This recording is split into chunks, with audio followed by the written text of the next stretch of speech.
Hi, this is Joe Leeds. The topic I'd like to discuss with you today is prenuptial agreements in Thailand, and in particular, prenuptial agreements that have an international aspect to them.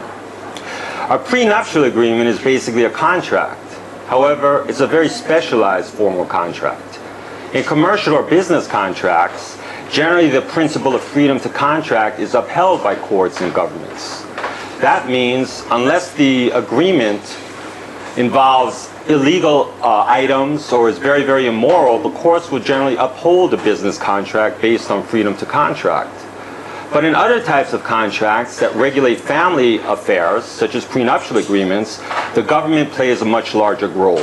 This is because in areas that governments around the world generally deem to be involved in areas of the public health, welfare, or morals, the government believes it's their right to protect people.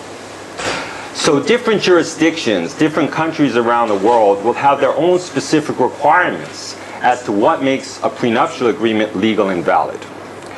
The second unique feature of a prenuptial agreement is at the time you purchase it, it's an untested product.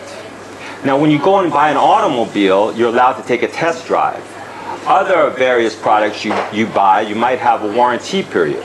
But a prenuptial agreement is untested and might never be tested.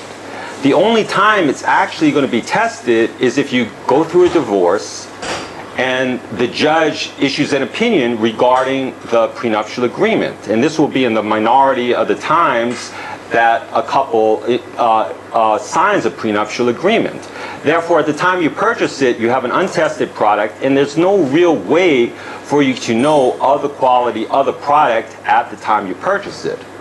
Now, naturally, in unregulated legal markets, such as over the internet, where advertising has fairly loose standards, or in places such as Thailand, where the market is less regulated, there are going to be people that will make grandiose, exaggerated claims in order to get you to purchase their services in regard to prenuptial agreements.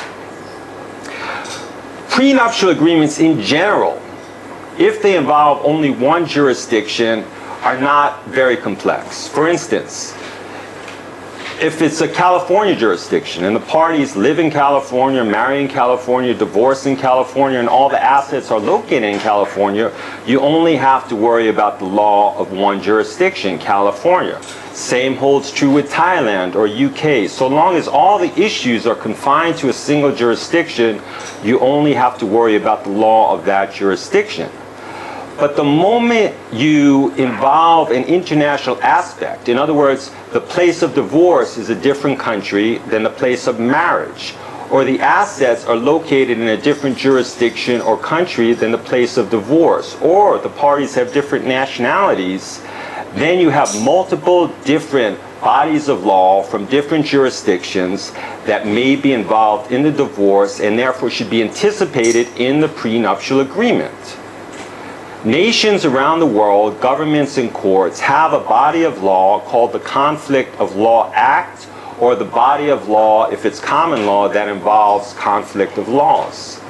This means that when you go to a particular court, they do not necessarily have to apply the law of their own jurisdiction. They may apply the law of another jurisdiction. So the Thailand court will occasionally apply the law of other countries, such as the UK or the United States, and the same holds true for the UK. The UK might potentially apply the law of Thailand, or the US might apply the law of the UK if that's relevant to the particular case. Therefore, if you have a prenuptial agreement where the couple has international issues, where they're going to be residing in a different jurisdiction than where they marry, or if they travel to different countries, or where the assets are located in different countries, there's different bodies of law involved, and the agreement is more complex than a simple prenuptial involving only one jurisdiction. So, where does this leave you as a consumer? First of all, if you have an international marriage, you're going to require a prenuptial that addresses the various bodies of law from different countries that would be involved in the marriage and might be present in a divorce action. This is a specialized type of case.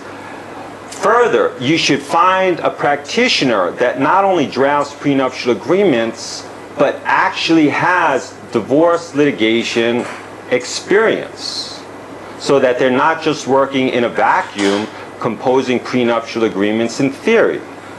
Thirdly, it's important to understand that most practitioners in family law are confined to one jurisdiction and rarely experience international issues. Generally, they're confined to issues that involve the laws of their own jurisdiction.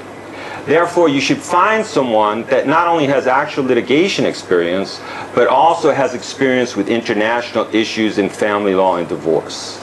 That's all for our discussion today. Thank you for watching.